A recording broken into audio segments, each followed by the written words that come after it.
یا رسول اللہ وعلا آلک واصحابک یا حبیب اللہ صلاۃ والسلام علیک یا نبی اللہ وعلا آلک واصحابک یا نور اللہ۔ حضرت سیدنا ابو العباس اقلیسی رحمت اللہ علیہ کو بعد وفات کسی نے خواب میں جنت کے اندر دیکھا، پوچھا آپ نے یہ مقام کیسے پایا؟ جواب دیا اپنی کتاب الاربعین میں کثرت سے درود شریف لکھنے کی وجہ سے۔ صلو علی الحبیب صلی اللہ علی محمد۔ آج انشاءاللہ میں نواسہ رسول امام حسن رضی اللہ تعالیٰ عنہ کے تعلق سے کچھ عرض کروں گا۔ مشہور صحابی رسول حضرت سیدنا ابو ہریرہ رضی اللہ عنہ فرماتے ہیں میں جب نواسہ رسول حضرت امام حسن رضی اللہ عنہ کو دیکھتا تو میری آنکھوں سے آنسو جاری ہو جاتے۔ نبی کریم صلی اللہ علیہ وسلم ایک دن باہر تشریف لائے، مجھے مسجد میں دیکھا، میرا ہاتھ پکڑا، میں ساتھ چل پڑا۔ حضور صلی اللہ علیہ وسلم نے مجھ سے کوئی بات نہ کی، یہاں تک کہ ہم بنی قینقاع کے بازار میں داخل ہوئے اور پھر ہم وہاں سے واپس آئے تو آپ صلی اللہ علیہ وسلم نے ارشاد فرمایا چھوٹا بچہ کہاں ہے، اسے میرے پاس لاؤ۔ حضرت سیدنا ابو ہریرہ رضی اللہ عنہ فرماتے ہیں میں نے دیکھا امام حسن رضی اللہ عنہ آئے اور پیارے مصطفیٰ صلی اللہ علیہ وسلم کی رحمت بھری گود میں بیٹھ گئے۔ سلطان دو جہاں صلی اللہ علیہ وسلم نے اپنی مبارک زبان ان کے مبارک منہ میں ڈال دی اور 3 مرتبہ ارشاد فرمایا اے اللہ پاک میں اسے محبوب یعنی پیارا رکھتا ہوں، تو بھی اسے محبوب یعنی پیارا رکھ، اور جو اس سے محبت کرتا ہو اسے بھی محبوب یعنی پیارا رکھ۔ حوالہ الادب المفرد پیج نمبر 304 حدیث نمبر 1183۔ ان دو کا صدقہ جن کو کہا میرے پھول ہیں، ان دو کا صدقہ جن کو کہا میرے پھول ہیں، کیجئے رضا کو حشر میں خنداں مثال گل، کیجئے گدا کو حشر میں خنداں مثال گل۔ حسنین کریمین کو امام حسن اور امام حسین، امام حسن بڑے بھائی ہیں، امام حسین ان کے چھوٹے بھائی، دونوں کو ملا کر کہتے ہیں حسنین، اور کریمین تثنیہ ہے کریم کا، 2 کریم، کریمین 2 سے زیادہ ہوں تو کرما، تو کرم کرنے والے مہربان، یہ احترام کا لفظ کریم، تو حسنین کریمین کو پیارے آقا صلی اللہ علیہ وسلم نے دونوں کو یہ فرمایا کہ یہ دونوں میرے پھول ہیں۔ تو اعلیٰ حضرت رحمت اللہ علیہ نے اس شعر میں اس حدیث کو مطلب شامل، اس حدیث کے مطابق شعر کیا ہے، حدیث کو شعر میں نظم کیا ہے، بلکہ اپنے مقطع میں جس میں شاعر اپنا تخلص، ایک مخصوص نام ہوتا ہے جو کلام میں استعمال کرتا ہے شاعر، تو اس کو مقطع بولتے ہیں، تو اعلیٰ حضرت کا وہ تخلص ہے رضا۔ تو کتنا پیاری بندش کتنی پیاری ہے، ان کا ان دو کا صدقہ جن کو کہا میرے پھول ہیں، کیجئے رضا کو حشر میں خنداں مثال گل، یعنی یا رسول اللہ آپ کو ان 2 پھولوں کا صدقہ دیتا ہوں، یعنی جن کو آپ نے اپنے پھول قرار دیا.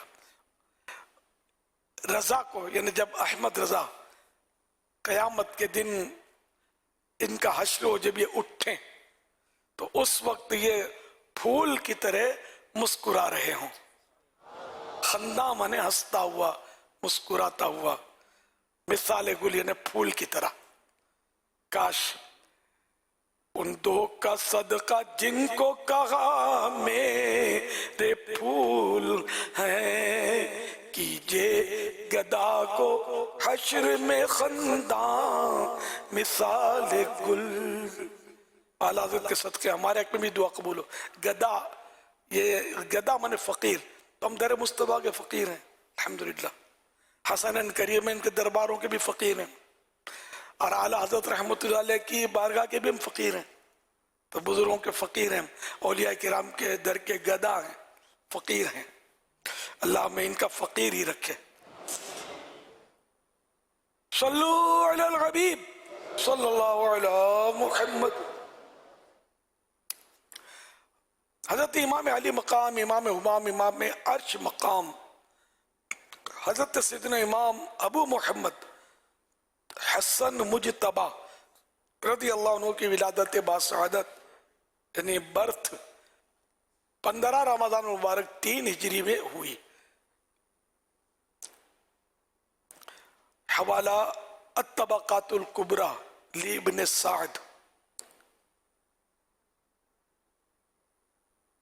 آپ رضی اللہ تعالیٰ عنہ کا مبارک نام حسن، کنیت ابو محمد، اور القاب یعنی ٹائٹل تقی، سید، سبت رسول اللہ صلی اللہ علیہ وآلہ وسلم، اور سبت اکبر ہے. آپ کو ریحانت الرسول یعنی رسول اللہ کے پھول بھی کہتے ہیں. کیا بات رضا سے چمن سے تان کرم کی، زہرا ہے کلی جس میں حسین اور حسن پھول، زہرا ہے کلی جس میں حسین اور حسن پھول.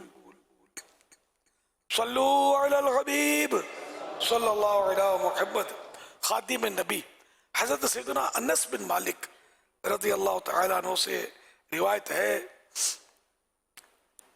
کہ امام حسن رضی اللہ عنہ سے بڑھ کر رسول کریم صلی اللہ علیہ وسلم سے ملتا جلتا کوئی بھی شخص نہ تھا.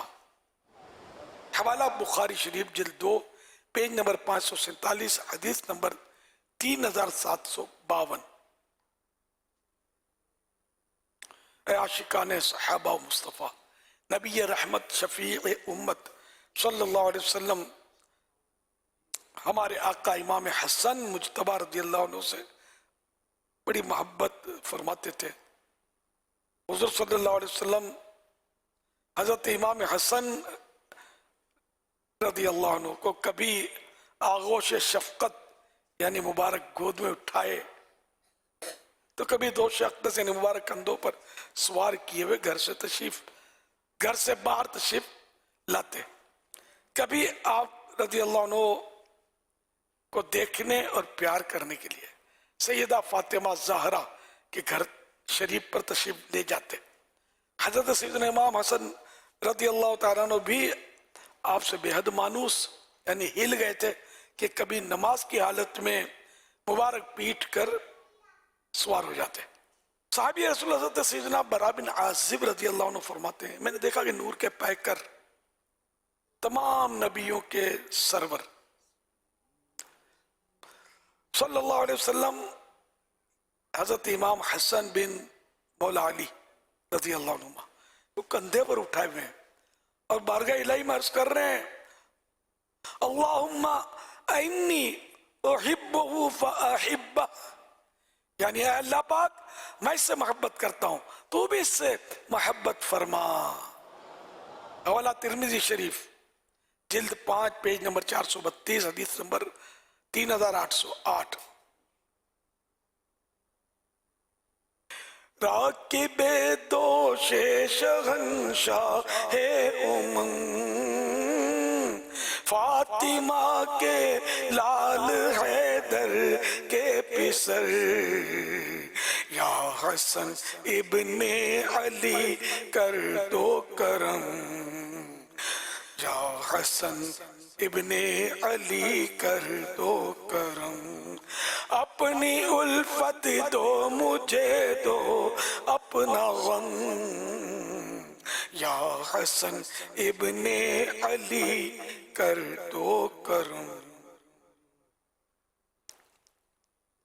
صلو علی الحبیب صلی اللہ علیہ محمد. اللہ پاک میں اہل بیت اطہار اور صحابہ کرام کی محبت سے مالا مال رکھے اور ان کا عشق رات دن ہمیں تڑپائے اور محبت بڑھتی چلی جائے. صحابہ اہل بیت کی محبت یہ بالکل یعنی کہ سمجھو ہمارے ایمانوں کا حصہ ہے اور اس میں کمی نہیں آنی چاہیے، بس اضافہ ہونا چاہیے. جہاں بھی صحابہ کرام اور اہل بیت کرام کے معاملہ ہو تو وہاں ہماری آنکھیں بند ہو. بس اسی منن والے ہیں، سوچن والے نہیں ہیں. ہم ان کے غلام ہیں اور غلام آقا پر کیسے انگلی اٹھا سکتا ہے اور آقا کے بارے میں کیسے غلط سوچ سکتا ہے. آقا آقا ہیں، غلام ہیں. ہماری سوچ ہماری عقلیں اتنی کہاں ہیں جو آقاؤں کی باتوں کو سمجھ سکیں. کیسے آقا کا ہوں بندہ رضا بول بالے میری سرکاروں کے بول بالے میری سرکاروں کے. صلو علی الحبیب صلی اللہ علیہ محمد. اہل سنت کا ہے بیڑا پار اصحاب حضور. اہل سنت کا ہے بیڑا پار اصحاب حضور. نجم ہے اور نام ہے عطرت رسول اللہ کی. نجم ہے جسے کبھی بلایا نہیں جا سکتا. مگر اس کا سیلاب عذاب ہے. ہر چیز میں رحمت عذاب کی جہتیں ہیں یعنی سمتیں ہیں. کب یہ رحمت ہے کب یہ عذاب کی صورت اختیار کر جاتا ہے. کہ بہت ساری چیزیں یوں بے شک برکت والی ہوتی ہیں لیکن جب اس کی لمٹ، اب جیسے کہ مدینہ پاک کی مٹی یقیناً تبرک ہے لیکن اس کو کھا بھی سکتے ہیں. لیکن یہ علماء نے بالکل صراحت کی ہے کہ صرف مٹی اتنی کھائی جا سکتی ہے جو ضرر نہ پہنچائے. ضرر کی حد تک کھائیں گے مٹی تو یہ حرام ہے. تو آپ کو بولے کہ مدینہ کی مٹی برکت والی ہے، میں بھی اس کو سب سے پہلا ووٹ دوں گا کہ واقعی برکت والی ہے. اور حدیث پاک بھی ہے والذی نفسی بیدہ ان فی غبارها شفاء من کل داء. اس ذات کی قسم جس کے قبضہ قدرت میں میری جان ہے، بے شک خاک مدینہ ہر بیماری کی شفا ہے. مدینہ کی خاک میں شفا ہے. تو ہم سب کا پہلا ووٹ ہے. ظاہر ہے جب حدیث میں آ گیا تو 80 منگڑ والے ہیں. اب یہی مٹی مبارک کوئی بولے کہ مٹھیاں بھر کے کھاتا رہوں اور یہ بالکل پیٹ بھر لے تو اب کیا کیا جائے، اب کیا ہوگا؟ تو اس لیے مطلب اس کا مدینے کی مٹی سے شفا حاصل کرنے کا طریقہ یہ ہے کہ پانی کے گلاس میں مٹی کی ایک چٹکی ڈال لی جائے اور وہ پانی میں چلی گئی. اب وہ جو خاک مدینہ ہے، اب وہ خاک مدینہ سے جو پانی میں یہ گھل گئی اب یہ پیے انشاءاللہ شفا پائے گا. تو ذرا مٹھیاں بند بند کر کے تو اور دوائیں دنیا بھی مثالیں بھی کہ دوا فائدہ کرتی ہے، بارہا فائدہ کرتی ہے لیکن کیا لمٹ پہ ہو. اگر دوا زیادہ کھا لے تو ہائی ڈوز لے لے تو پھر پریشانی ہوتی ہے. تو یوں مطلب اپنے حساب سے اس کو مطلب احتیاط سے کرنا ہے. نیاز بے شک تبرک ہے، نیاز میں بھی شفا ہے، لیکن اگر کوئی ڈٹ کر کھائے تو کیا ہوگا؟ نہیں اتنا کھائے کہ مطلب بھوک سے بھی زیادہ کھا لے. نہیں اتنا کھانا باہر رشد میں لکھا ہے کہ ظن غالب ہو جائے کہ اب یہ طبیعت خراب ہو جائے گی، تو اس کو تو حرام لکھا ہے یہ زائد کھانا. تو یہ کہ نیاز میں بے شک شفا ہے، لیکن ظاہر ہے کہ اس کی بھی تفصیل بھی ہے نا، کتنا کھانا. شہد کے بارے میں قرآن کریم میں آیا یعنی فیہ شفاء للناس، اس میں لوگوں کے لیے شفا ہے. لیکن اس میں بھی تفصیل ہے کہ کس کے لیے شفا ہے اور کس کے لیے استعمال نہیں کرنا. تو طبیب کے مشورے سے استعمال کرے کہ بعض لوگوں کو شہد موافق نہیں آتا. تو اسی لیے حدیثوں میں بھی علاج بتائے گئے. مفتی احمد یار خان صاحب رحمۃ اللہ علیہ نے لکھا ہے کہ حدیثوں میں دیے ہوئے علاج اپنی مرضی سے نہ کریں، طبیب کے مشورے سے کریں. کہ آب و ہوا کا فرق ہوتا ہے. پھر جس کو پیارے آقا صلی اللہ علیہ وسلم تو طبیبوں کے بھی طبیب ہیں، جس کو یہ آپ نے دوا تجویز فرمائی، علاج تجویز فرمائی ہے، وہ اس کی طبیعت کے مطابق، کیفیت کے مطابق تھا. تو وہی دوا دوسرے کو ہو سکتا ہے کہ موافق نہ آئے، وہ علاج دوسرے کو موافق نہ آئے. مرقات شریف کے حوالے سے حضرت ملا علی قاری علیہ رحمۃ اللہ الباری نے لکھا ہے کہ ایک شخص نے وہ حدیث پڑھ لی کہ بخار کا پانی کے ذریعے علاج کرو اس طرح کی. اس نے بہرحال یہ کہ وہ حدیث سے پاک پر عمل کرتے ہوئے اور ٹھنڈے پانی سے اس نے غسل کیا کہ بخار میں ٹھنڈے پانی سے غسل کرنا چاہیے، اور اس کو ہو گیا نمونیا. تو وہ حدیث کا مخالف ہو گیا بد نصیب. حالانکہ وہ ٹھنڈے پانی کا غسل جو تھا وہ گرمی کے بخار کے لیے تھا، اس کو تو بخار ہی ٹھنڈی کا تھا. تو یہ طے کرے گا طبیب کہ ٹھنڈی کا بخار آیا یا گرمی کا، یا خود آدمی کو تجربہ ہو. تو یوں مطلب یہ کہ اپنی مرضی سے حدیثوں کے علاج بھی نہ کیے جائیں. حدیث میں جو علاج بتایا گیا وہ حق حق، لیکن ہم نے جو علاج یہ کیا تو ہمارے لیے وہ ہے یا نہیں ہے یہ طبیب بتائے گا.